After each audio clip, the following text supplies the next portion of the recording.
사무엘상 16장 6절로 13절까지 말씀입니다.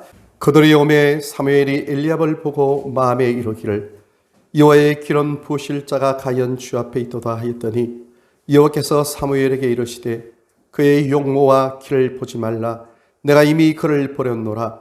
내가 보는 것은 사람과 같지 아니하니 사람은 외모를 보거니와 나 여호와는 중심을 보느니라 하시더라.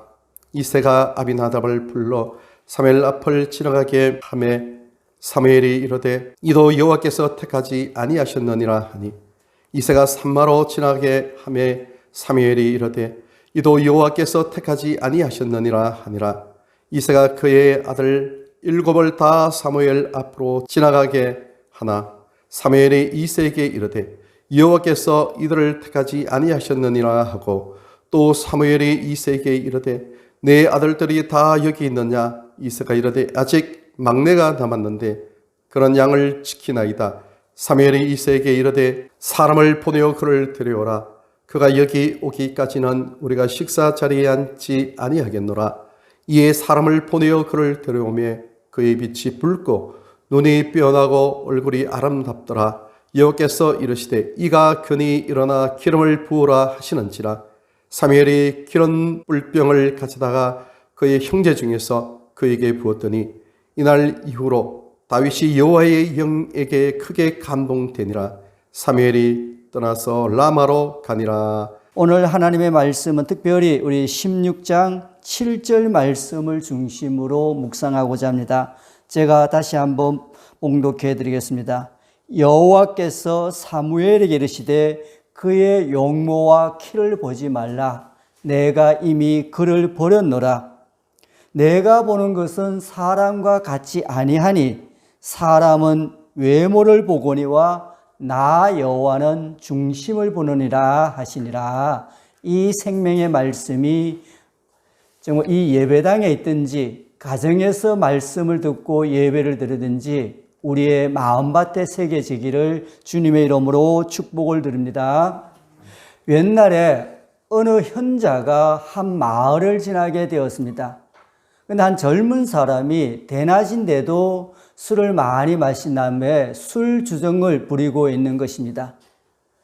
정말 그는 돈을 꽤 벌었지만은 술을 마시느라 돈을 다 탕진하고 가족을 잘 돌보지 않고 있었습니다. 그래서 현자가 이 젊은이에게 내일 정신이 맑으면은 내 집에 한번 와달라 그렇게 부탁을 드렸습니다. 이튿날 정신이 깨어 이 젊은이가 현자의 집을 찾았습니다. 그래서 현자에 물었습니다. 무슨 하실 말씀이 있느냐고. 그러니까 현자가 아무 대답도 하지 아니하고 이 사람에게 물통 하나와 두레박을 주면서 저 마을에 있는 운물에 가서 물을 길러 오라는 것입니다. 그래 가지고 물을 길렀습니다. 두레박을 통하여 물을 잘 길렀는데 그 물통에 구멍이 나 있는 것입니다. 그래서 정말로 열심히 물을 길러가지고 물통에 물을 붓고 했지만은 물통을 채울 수가 없어서 빈 물통으로 다시 현자의 집에 돌아왔습니다. 그러니까 이게 사실대로 말하면서 물을 가져오지 못했다고. 그러니까 현자가 이번에도 또 물통과 두레박을 주었습니다. 그런데 이번에는 물통은 성한데 반대로 두레박에 구멍이 나 있었습니다. 그래서 운물에 가서 물을 길르려고 하니까 이 두레박에 구멍이 나 있으니까 물통에 물을 담는 것이 얼마나 힘이 드는지 알 수 없었습니다. 그러나 부지런히 물을 담았습니다. 그러나 물통이 성하니까 물을 담는 데는 비록 힘들었지만은 물통에 물을 가득 채워가지고 현자의 집에 돌아왔습니다. 그러니까 집에 돌아오니까 현자가 부드럽게 말합니다. 이것이 바로 세상을 사는 이치이다고. 아무리 두레박이 좋아도 정말로 그것을 통해서 물통에 물을 담으려면은 물통에 구멍이 나 있으면 아무 소용이 없다고. 그렇지만은 두레박에 구멍이 나 있을 때는 물통만 성하면은 그 물을 담는 데는 좀 힘이 들지만은 결국은 물을 우리가 가득 담을 수 있다고. 그러면서 단호하게 이 젊은이에게 말합니다. 자네는 열심히 일을 해서 돈을 벌지만은 다 술을 마시는데 탕진해 버리니까 어떻게 돈을 모으고 가족을 돌볼 수 있단 말이냐. 그렇게 하면서 호되게 꾸짖었습니다. 그러면서 정말로 이제는 이 두레박, 그것이 아니라 물통을 소중하게 여기도록 가르쳐 주었습니다. 물론 이 이야기는 우리에게 여러 가지 의미를 담고 있습니다. 1차적으로는 우리가 이 젊은에게 주는 충고로 받아들이면은 우리가 아무리 수입이 많아도 지출이 헛된 대로 낭비가 되면은 우리는 돈을 모을 수 없다는 것을 가르쳐 줍니다.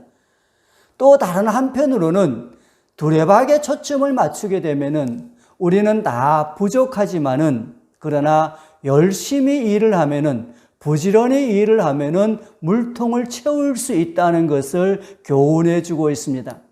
그러나 우리가 이 이야기를 좀 더 심오하게 그 물통과 두레박의 상징적 의미를 받아들일 수 있어야 됩니다. 우리의 인생살이에서 물통이 무엇이고 두레박이 무엇입니까? 정말 우리가 크게 보면은 우리의 인생을 행복한 삶, 정말 행복한 신앙생활, 이것을 추구한다고 말할 수 있습니다. 그런데 있어서 이 행복한 인생, 행복한 삶을 꾸려나가는 데 있어가지고 무엇이 두레박이고 무엇이 물통인지를 잘 구분할 수 있어야 됩니다. 행복한 인생을 살아가는 데 있어서 이 물통은 바로 우리의 인격과 사람 됨됨이를 뜻하는 것입니다. 우리의 됨됨이가 어떠한가? 사람의 인격이 어떠한가? 반면에 두레박은 무엇을 말하는가? 우리의 재능, 능력, 그런 것들을 말합니다. 그런 것들에 있어가지고 우리가 부족하고 사실 다 모자랍니다. 그러나 부족하고 모자라도 우리의 물통만, 우리의 마음가짐, 인격만 바로 되어 있다면 우리는 언제든지 행복한 인생을 살아갈 수 있음을 말해주고 있습니다. 한 걸음 더 나아가면 또 무엇이겠습니까? 우리의 인생에 있어서 정말 여러 가지 소유들, 행복의 조건을 우리가 찾습니다. 행복의 조건은 두레박이라고 말할 수 있습니다. 우리는 소유에 있어서 부족하고 또 사회적 지위에 있어서 부족하고 사람들의 평판과 그런 여러 가지 보이는 모습에 있어서 부족할 수 있지만은 내 마음의 중심이 언제나 사랑으로 가득 차 있고 정말 이웃을 섬기는 그 아름다운 마음으로 가득 차 있다면은 우리는 행복한 인생을 살 수 있음을 이 이야기는 우리에게 말해주고 있는 것입니다. 중요한 것이 무엇입니까? 물통입니다.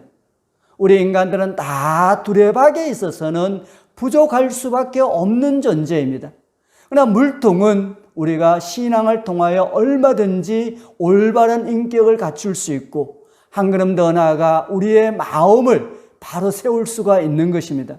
그러면 우리는 행복한 인생을 살아갈 수 있다는 것입니다. 이것은 인생살이에서 뿐만 아니라 우리의 신앙생활에 있어서도 마찬가지입니다. 신앙생활하는 데 있어서 우리가 어떻게 하면 하나님의 은혜를 받고 저 하나님 나라의 천국을 소망하면서 건강하게 행복하게 살아갈 수 있는가? 신앙생활에도 물통과 두레박이 있습니다. 그 물통이 무엇이고 두레박이 무엇입니까? 가장 쉽게 생각할 수 있는 것은 바로 이 물통은 우리의 하나님을 사랑하는 마음, 하나님을 인정하는 마음, 이것이 우리의 물통이라면은 두레박은 무엇인가? 우리가 교회에서 섬김이다, 봉사다, 헌금 생활이다 이런 것을 말할 수 있습니다. 우리가 이 교회 생활을 하는 데 있어서 봉사하는 데 있어서 다 부족할 수밖에 없습니다. 재능이 부족할 수 있고 또한 교회의 원리를 잘 모르기 때문에 실수를 할 수도 있습니다. 봉사와 또 정말로 아무리 열심히 돈을 벌어도 세상이 잘 이루어 나가지 않으니까 헌금을 많이 하기가 어려울 수도 있습니다. 그러나 중요한 것은 무엇인가? 하나님을 사랑하는 마음, 하나님을 주로 인정하는 마음, 이것은 우리가 얼마든지 하나님 앞에서 굳건하게 지킬 수가 있는 것입니다. 또 다른 한편으로 보면은 이 물통과 두레박은 신앙생활에서 무엇을 상징하느냐? 바로 물통은 믿음을 말하는 것이고 두레박은 우리의 도덕과 율법을 말합니다. 세상 사람들은 기독교인들을 향하여 언제나 손가락질을 합니다. 교회에 가서 예배는 잘 드리면서 정말로 행실이 바르지 못하고 도덕적이지 못하다고 말합니다. 물론 우리가 도덕적이지 못한 거 회개하고 하나님 앞에 도덕적으로 바르게 살려고 노력을 해야 됩니다. 그러나 분명한 것은 도덕은 신앙생활에 있어서 하나의 두레박임을 기억을 해야 됩니다. 율법은 두레박인 것입니다. 하나님 앞에 우리의 물통은 무엇인가? 바로 믿음입니다. 하나님 앞에 믿음이 도덕을 우선하는 것입니다. 사실 우리가 도덕적으로 바르게 사는 일, 이거 쉬운 일이 아닙니다. 하나님 앞에 우리가 의인이라 칭함을 얻지만은 우리 모든 사람들은 여전히 어떠한가? 이기적인 존재입니다. 뿐만 아니라 이 세상을 살아가는 것이 그렇게 호락호락하지 않습니다. 이해관계가 상충하고 열심히 일을 해도 잘 되지 않고, 그렇지만 또한 우리는 자기 자신을 돌봐야 되고 처자식과 가족과 가까운 사람을 돌보아야 하기 때문에, 또 인간의 의지가 약하기 때문에 우리가 도덕적으로 바로 사는 것은 쉽지가 않습니다. 그러나 하나님 앞에서 우리가 정말로 하나님을 믿는 일에 대해서는 이것은 어느 무엇에 관여되는 것도 아니고 내 마음의 중심만 바로 서 있으면 언제든지 가능한 것인 겁니다. 그때 하나님 앞에 도덕으로 사람을 평가하는 것이 아니라 1차적으로 우리가 온전한 믿음을 갖는 것, 그러면은 도덕적으로 조금 문제가 있어도 우리가 이겨나갈 수 있고 신앙생활하여 하나님의 은혜를 누리고 나아가서 저 천국을 소망하는데 문제가 없는 것입니다. 사실 도덕적으로 완전한 자가 없습니다. 지금 문재인 정부도 말미를 향해 나아가고 있지만은 처음에 얼마나 도덕적으로 좋은 사람을 뽑고자 했습니까? 그러니까 국회 청문회에서 정말로 장관 후보자들이 이것저것 흠없는 사람이 한 사람도 없습니다. 다 정말로 자녀들을 위하여, 또한 부동산 투기를 위하여 전입을 시키고 논문 표절을 하고 다 이것저것 문제가 있습니다. 성경의 인물들도 마찬가지입니다. 예수님이나 요셉을 제외한 대부분의 성경의 인물들은 다 어떠한가? 도덕적으로 하자가 있습니다. 믿음의 조상 아브라함도 도덕적으로 하자가 있고, 모세도 사람을 죽였고, 오늘 묵상하게 될 다윗도 얼마나 불륜을 저지르고 한 걸음 더 나아가 사람을 죽이기까지 했습니다. 그러나 그들이 다 하나님 앞에 칭송을 받고 하나님 나라의 큰 상을 누리고 있는 것입니다. 여호와 하나님 앞에 우리는 물통을 소중하게 여겨야 됩니다. 특별히 오늘 성경에서 우리가 이 점을 분명하게 깨달아야 되는 것입니다. 하나님 앞에서 우리는 이 물통을 소중하게 해야 됩니다. 우리가 도덕적으로 구원을 받고 율법을 준수하여 하나님 나라에 가는 것이 아닙니다. 그렇게 된다면 어떻게 되겠습니까? 예수의 십자가 죽음은 아무 의미가 없게 됩니다. 예수께서 우리를 위하여 십자가의 대속의 죽음을 당했는데, 하나님께서는 자기 아들 하나밖에 없는 독생자를 죽였는데 우리가 행위로 도덕으로 구원을 받는다. 그러면 십자가의 죽음은 의미가 없는 것입니다. 한 걸음 더 나아가 우리의 실제 삶에 있어서도 어떠합니까? 부부관계를 한번 보세요. 예를 들어서 남편이 아내가 반찬을 조금 못한다, 살림이 좀 지저분하다, 깨끗하지 못하다, 그런 것들은 받아줄 수가 있습니다. 그러나 남편이 받아줄 수 없는 것이 무엇입니까? 남편으로 인정하지 않는 것, 이웃집 아저씨 취급하는 것, 이거는 받아줄 수 없는 것입니다. 마찬가지입니다. 아내도 그렇습니다.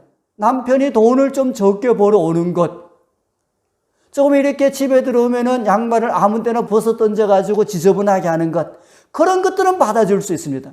그러나 아내로 인정하지 않는 것, 이거는 받아줄 수 없는 것입니다. 하나님도 우리에게 요구하는 것이 그럽니다. 우리가 교회에서 충성하는 데 있어서, 그리고 나아가서 도덕적으로 이 세상에 바르게 사는 데 있어서 부족할 수가 있습니다. 그러나 하나님을 인정하지 않는 것, 이거는 받아줄 수 없는 것입니다. 예수 그리스도의 십자가 보혈의 피를 믿지 않는 것, 이것은 받아줄 수 없는 것입니다. 다윗이, 오늘 우리가 묵상하고자 하는 다윗이 왜 그렇게 하나님의 마음에 합한 자는 칭찬을 받느냐? 사실 우리가 어떻게 생각해 보면은 다윗만큼 성경에서 나쁜 놈이 없습니다. 그렇지 않아요? 다윗만큼 나쁜 놈이 없습니다. 그런데 다윗이 하나님의 칭찬을 받게 되는 것입니다. 그 이유를 우리가 오늘 본문을 통하여 한번 파악해 보고자 하는 것입니다. 오늘 본문은 하나님께서 사울의 뒤를 이어 이스라엘의 2대 왕에게 기름 부은 장면을 소개하고 있습니다. 이야기는 두 축으로 이루어지고 있습니다. 사무엘상 16장은 하나는 하나님의 명령에 따라 사무엘 선지자가 베들레헴으로 하나님의 기름 부을 자를 찾아 나섭니다. 또 다른 하나의 축은 뭐냐면은 베들레헴에 살고 있는 이새에게는 8 아들이 있었는데, 그래서 사무엘 선지자가 자기 집에 온다는 소식을 듣고 사무엘 선지자가 선택할 수 있도록, 일종의 선을 보일 수 있도록 자기의 아들들에게 예복을 갖추고 그 앞에 줄 서서 기다리게 하는 것입니다. 물론 시간의 순서로는 이 사무엘이 찾아가고 이새가 준비하고 있지만은 하나님의 말씀을 이 묵상하고 그 의미를 깨닫는 데에서는 거꾸로 좀 순서를 보고자 합니다. 이새는 어떻게 합니까? 이새는 자기의 8 아들을 있습니다. 그 중에 첫째 아들 엘리야, 둘째 아들 아비나다, 셋째 아들 삼마, 그리고 막내 아들 다윗이 8번째 아들이 있습니다. 그래서 사무엘 선지자가 들어오니까 먼저 자기의 장자 엘리압을 소개합니다. 그런데 엘리압은 정말로 멋있는 남자였습니다. 굉장히 출중한 남자였습니다. 그리고 다윗 시대에는 장자 중심의 사회입니다. 가부장제의 장자 중심의 사회이기 때문에 그 전통에 따라 가지고 엘리압을 먼저 소개를 하는 것입니다. 이렇게 소개하니까 사무엘 선지자도 어떠합니까? 그 외모에, 그 용모에 뿅 간 것입니다. 그래서 이 사람이야말로 하나님이 세우신 자다, 그렇게 생각합니다. 그래서 기름을 부으려고 합니다. 그때 하나님이 간섭을 합니다. 그런데 이 말은 무엇인가 하면은 사무엘 선지자도 당시의 장자 중심의 문화, 그에 따라서 왕을 세우는 그 전통에 대해서 그대로 받아들이고 있는 것입니다. 이것이 세속 사람들의, 유대인들의 일반적 생각이었습니다. 그런데 하나님이 간섭을 합니다. 그 간섭하면서 하시는 말씀이 바로 오늘 보면 16장 7절에 나오는 말씀입니다. 여호와께서 사무엘에게 이르시되 그의 용모와 키를 보지 말라. 내가 이미 그를 보렸노라. 내가 보는 것은 사람과 같지 아니하니 사람은 외모를 보거니와 나 여호와는 중심을 보느니라, 그렇게 말씀합니다. 그러면서 엘리압을 태자를 놓습니다. 이어서 계속하여 아비나답을 소개하고 삼마를 소개하지는 다 태자를 놓고, 그러면서 7 아들을 태자를 놓고 난 다음에 더 이상 아들이 없느냐, 그러니까 이새가 뭐라고 하는가? 막내가 있는데 그는 양을 치고 있다고. 그래서 그를 데려오라. 그래서 이 다윗에게 기름을 부었다, 그렇게 오늘 본문은 소개하고 있습니다. 이러한 성경의 내용을 무엇을 말하고 있습니까? 하나님께서는 3가지를 얘기합니다. 세상 사람들이 보는 이 키, 그 다음에 또 무엇입니까? 외모는 오늘날 다른 이 70인 성경 번역에 보면 얼굴로 번역되어 있습니다. 얼굴, 키와 얼굴. 그리고 용모라는 것은 보면은 직접적으로 직역을 하면 오늘날로 말하면 거의 몸매와 같습니다. 몸매. 그러니까 오늘날 또 우리도 사람을 볼 때에 이 3가지를 주로 봅니다. 키가 얼마나 크냐. 그래서 한때는 요즘도 마찬가지지만 키가 작으면 루저다, 그렇게 돼. 특별히 남자 저처럼 키가 작다 그러면 장가가기도 어렵습니다. 루저가 돼가지고 키가 작다. 또 얼굴을 봅니다. 얼마나 잘생겼느냐. 그리고 특별히 남자들은 또 여자들의 이 몸매를 바라봅니다. 얼마나 늘씬하냐, 눈에 보이는 것. 그런데 이 용모라는 단어는 이제 더 깊은 의미로 우리가 확대 해석할 수 있습니다. 원래 이 히브리어 원어에 따르면 이 용모라는 것은 눈에 보이는 것을 뜻합니다. 눈에 보이는 것. 그러나 눈에 보이는 것에는 물론 이렇게 몸매도 있지만은 좀 더 확장시켜 나아가면은 어떤 사회적 지위, 소유, 얼마나 많이 가졌느냐, 장자이냐, 오늘날로 말하면 사회에서 신분이 높으냐, 이런 것들을 따지고 있습니다.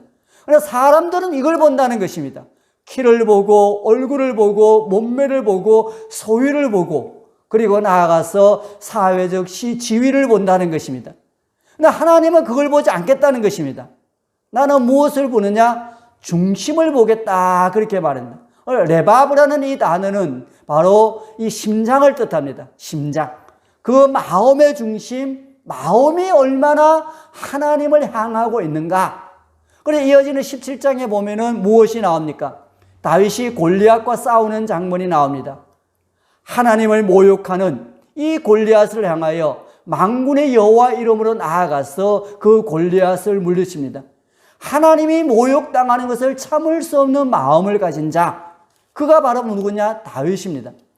실제로 다윗은 키나 외모나 얼굴이나 용모에 있어가지고 내세울 것이 없는 남자입니다. 우리는 다윗 하니까, 그리고 영화를 통해서 보면 다윗은 굉장히 멋있는 남자로, 외모도 출중한 남자로 나오고 있지만은 사실은 그렇지 않았다고 얘기를 합니다. 실제로 이 다윗은 보면은 이스라엘의 장자 중심의 사회인데 어떠합니까? 8째 막내 아들로 태어났습니다. 오늘날에야 가정에서 막내면 귀염둥입니다. 온갖 사랑을 독차지합니다. 저도 이렇게 늦게 딸을 하나 얻어가지고 굉장히 사랑하고 정말로 딸밥으로 살아가고 있는데, 그러나 과거에는 그렇지 않았습니다. 전혀 장자가 아니면은 힘을 쓸 수가 없는 사회입니다. 장자가 아니고 막내입니다. 한 그런 더나 이 다윗은 부모로부터 버림을 당했습니다. 시편 27편 10절에 따르면 뭐라고 얘기하느냐? 내 부모는 나를 버렸으나 여호와께서 나를 영접하였다, 그렇게 합니다. 실제로 오늘 본문에서도 어떠합니까? 왕으로 기름 부을 수 있을 나간 자리에 이 다윗은 막내 아들로서 오늘날로 말하면 이미 서류 접수에서 퇴짜를 맞은 것입니다. 면접도 못 보게 합니다. 그만큼 부모로부터도 버림을 당했습니다. 이 아버지로부터, 물론 성경에는 이 다윗의 어머니가 어떠한 사람인지에 대해서는 전혀 말이 없기 때문에 알 수 없지만은 시편 27편 이 10절 말씀에 따르면은 엄마 아버지로부터 버림을 당했습니다. 나중에 가면 또 어떠합니까? 사울왕이 저는 그는 누구입니까? 다윗의 장인입니다. 그래서 이 사울은 먼저 처음에는 어떻게 합니까? 메랍을, 자기의 장녀 메랍을 다윗에게 다윗이 아내를 주겠다고 약속해놓고는 다윗에게 말 한마디 하지 아니하고 그 딸을 다른 남자에게 줘버립니다. 그러니까 사울 왕으로부터, 장인으로부터도 인정을 받지 못했습니다. 칭찬을 받지 못하고 오히려 그로부터 죽임을 당하는, 그 정말 여러 위협을 당할 수밖에 없게 살아갔습니다. 그러면은 이 자기의 아내가 자기를 사랑했느냐? 또 그것도 아닙니다. 아내로부터도 그는 어떠한가? 메랍을 주지 아니하고 미갈을 아내로 얻었는데, 다윗이 이렇게 이스라엘의 칭찬이 자자하니까 이 미갈을 어떠한가? 사울왕에 이번에는 아내로 주었다가 빼앗아가 또 다른 남자에게 주어버립니다. 그런데 나중에 다윗이 왕이 되고 난 다음에 미갈을 자기의 아내로 데려왔습니다. 자존심이 상했기 때문에. 데려왔는데 그 미갈조차 어떠한가? 다윗 왕이 이 언약궤를 모시고 들어오는 것을 보고 춤을 춘다고 비아냥거립니다. 왕이 채통을 지키지 않는다고. 그래, 이 다윗은 아내로부터도 인정을 받지 못했습니다. 그러니 다윗의 마음이 오죽하겠습니까? 다윗은 정말로 용모, 보이는 것에 있어서는 그는 내세울 것이 없었습니다. 그런데 하나님은 이 다윗을 향하여 뭐라고 말합니까? 하나님 마음에 합한 자다, 그렇게 말합니다. 그러니까 사도행전 13장 22절에 따르면은 이 사도 바울이 1차 전도 여행으로 비시디아 안디옥에 해당에 가서 말씀을 전하면서 성경을 풀어 해석하면서 다윗을 소개하기를 하나님의 마음에 합한 자, 오늘날 개역 개정 성경에는 하나님 마음에 맞는 자다, 그렇게 얘기합니다. 근데 이렇게 용모가 뛰어나지 못할 뿐만 아니라 그는 도덕적으로도 어떠합니까? 사실 정말로 있을 수 없는 죄를 범합니다. 간음을 한 것, 그래도 다윗 왕에는 여러 아내를 두었기 때문에 좀 용납이 된다고 할 수 있습니다. 그러나 그것을 감추기 위하여 그의 남편, 그 우리아를 그것도 교묘하게 직접 어떻게 하는 것이 아니라 전쟁에 서서 앞장을 서가지고 죽게 만드는, 그런 보면 다윗도 머리가 좀 괜찮은 놈 같습니다. 그렇잖아요. 그렇게 해가지고 그 정말로 우리아까지 다 죽이는, 그리고 다 정말 입을 싹 씻고 나는 아무 죄가 없는 양 살아가고 있는 것입니다. 이러한 다윗을 향하여 하나님께서 마음에 합한 자다. 더군다나 신약 성경에 와가지고 이 사도 바울이 그렇게 다윗을 인정한 것, 이거는 우리 입장에서 정말로 받아들이기 어렵습니다. 도덕의 관점으로 보면은 이거는 말이 안 되는 것입니다. 그런데 왜 그렇게 성경은 평가합니까? 하나님은 중심을 바라보기 때문입니다. 그래서 일부 성경신학자들은 다윗이 우리의 아내 바세바와 간음을 할 때도 하나님을 생각하였다, 그렇게 해석을 합니다. 비록 육체의 정욕을 이기지 못하여 죄를 범하고 있지만은 그 마음의 중심에는 내가 하나님의 왕으로 이래서는 안 되는데 하는 그 생각을 갖고 있었다는 것입니다. 그렇다고 제가 다윗의 이러한 행위를 칭찬하는 것이 아닙니다. 분명히 도덕적으로 잘못되었고 또 그로 인해서 하나님은 그에게 엄청난 벌을 내리셨습니다.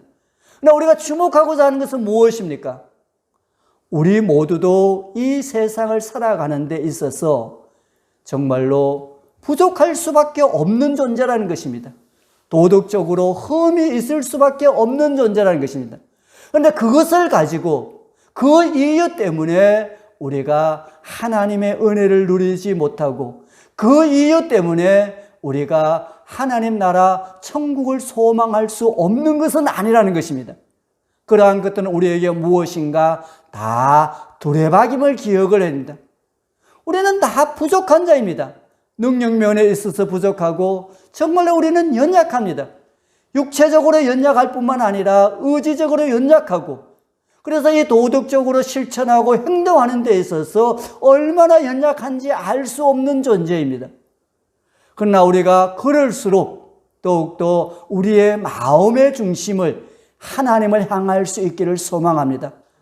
그러면 여호와께서 다윗을 인정하고 내 마음에 받는 자라 칭찬하고 후세에도 그의 이름을 영원히 별과 같이 빛나게 하였듯이 하나님께서 우리의 삶 가운데도 모자라는 부분을 하나님께서 성령께서 간섭하여 고쳐주시고 하나님께서 다윗의 죄를 끄집어내어 책망하시고 그리고 하나 둘씩 고쳐나가듯이, 그래서 실제로 이 성경학자는 그런 얘기합니다.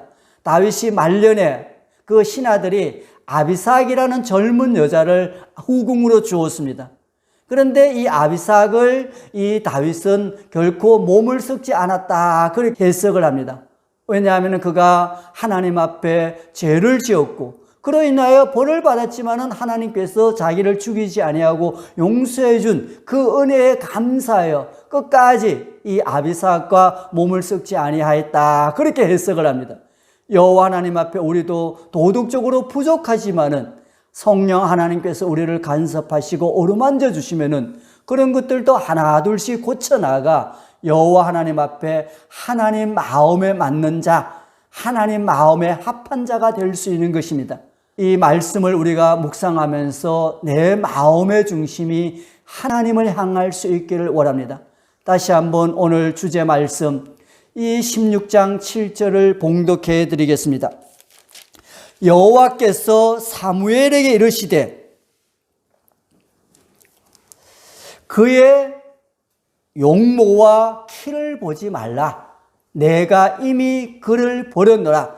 내가 보는 것은 사람과 같지 아니하니 사람은 외모를 보거니와 나 여호와는 중심을 보느니라.